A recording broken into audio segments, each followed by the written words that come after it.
শুধুমাত্র এই দোয়াটি একবার পড়েন, আল্লাহ তাআলা আপনার 90 বছরের গুনাহ মাফ করে দেবেন ইনশাআল্লাহ। আপনার 90 বছরের গুনাহ মাফ হয়ে যাবে যদি মাত্র এই দোয়াটি যদি একবার পড়তে পারেন। আপনার ভাগ্য খুলে যাবে, রিজিকে বরকত আসবে, মনের ন্যাক আশা পূরণ হবে, আল্লাহ আপনার সব দোয়া কবুল করে দিবেন। সুবহানাল্লাহি ওয়া বিহামদি। এত ফজিলত, এই দোয়াটা আপনারা শেয়ার করে দিবেন। এই যুবকেরা, আমল না করেও সওয়াব পাবা। তোমার একটি শেয়ারে, একটা বাটনে প্রেস করে তুমি সওয়াব পেয়ে যাবা। কারণ তুমি আমল না করো, অন্য কেউ যদি তোমার শেয়ারের বদৌলতে আমল করে সওয়াব তুমি পেয়ে যাবা। নবীজির হাদিস।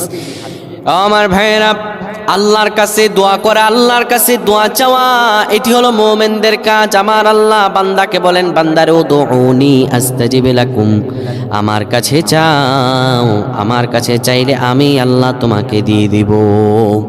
কেউ যদি একবারে দোয়াটি পড়তে পারে, দোয়াটি হলো রব্বি ইন্নী যালামতু নাফসি ফাগফিরলি। কেউ যদি এই দোয়াটা একবার পড়তে পারে, আমার আল্লাহ তাআলা তার 90 বছরের গুনাহগুলো মাফ করবেন। কবিরা গুনাহ নয়, সেটি হলো সগীরা গুনাহ। সগীরা গুনাহ মাফ হবে। বলবেন হুজুর 90 বছর তো হয়নি, তাহলে গুনাহ মাফ হবে কি করে?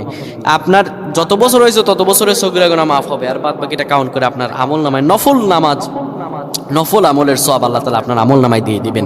কিন্তু এটির ব্যাপারেও সহিহ সনদে তেমন কোনো গুরুত্ব আরোপ হয়নি, এটির ব্যাপারে তেমন কোনো উল্লেখিত সহিহ সনদ নেই। কিন্তু আমল করতে পারেন, যেহেতু এর অর্থ সুন্দর। আল্লাহ আমাদের কবুল করুন।